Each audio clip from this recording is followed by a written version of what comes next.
15 septembre 2015, le Burkina Faso respire la démocratie. Mais, dans les couloirs du pouvoir, un autre plan se prépare. Le régime de sécurité présidentielle, le redouté RSP, vient de décider. La transition doit tomber. Ce soir, le pays va basculer. Un an plus tôt, Blaise Compaoré est renversé après 27 ans de règne. L'armée promet une transition démocratique. Mais dans l'ombre, le RSP, l'unité la plus puissante du pays, n'a jamais accepté cette humiliation. 1300 hommes surentraînés, riches, bien équipés et surtout loyaux à Blaise. Le 16 septembre 2015, alors que le Conseil des ministres se réunit, des pick-up noirs encerclent la salle. Le Premier ministre, Yacouba Isaac Zida, le président Michel Kafando et plusieurs ministres sont arrêtés. Le RSP vient de prendre le pouvoir. Le général Gilbert Diendéré, fidèle de Blaise, prend la tête du Conseil national pour la démocratie. Un nom presque ironique, mais ce coup d'État n'a pas été improvisé.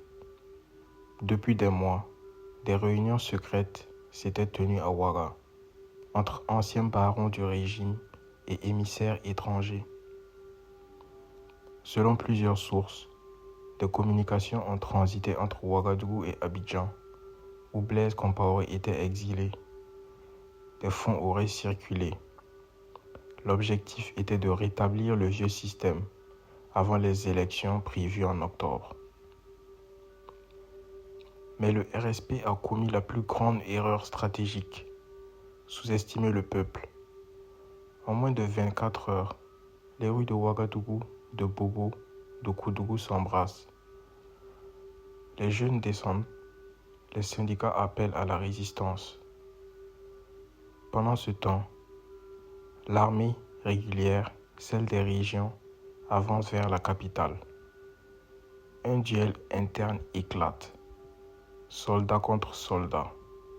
Pour la première fois, l'élite militaire, symbole du pouvoir de Blaise, devient l'ennemi du peuple. Le 23 septembre, sous pression, Diendéré cède. Le RSP est dissous et le pays échappe à une nouvelle guerre civile. Mais ce coup n'était pas qu'une simple rébellion militaire. Derrière, il y avait une logique géopolitique.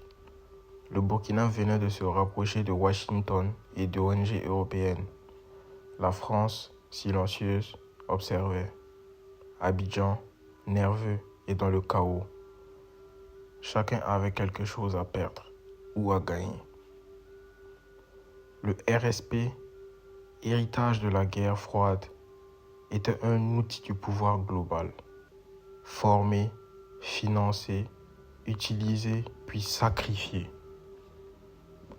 La leçon, l'attente, l'incertitude et l'impatience. Dans les rues de Ouagadougou, les barricades et pneus brûlés dressés par les partisans du mouvement Balai Citoyen ne laissent pas de place au doute. Ils feront tout pour que les putschistes du général Diendéré quittent le pouvoir et les soutiens de la population sont rarement voilés. D'autres opèrent depuis l'étranger. Le RSP n'existe plus, mais son esprit, oui.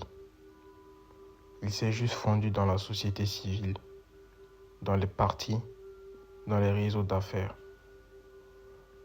Et si le vrai coup d'État n'était pas celui de 2015, mais celui de la mémoire, effacer les traces, manipuler les récits, pour que plus personne ne sache ce qui s'est réellement passé.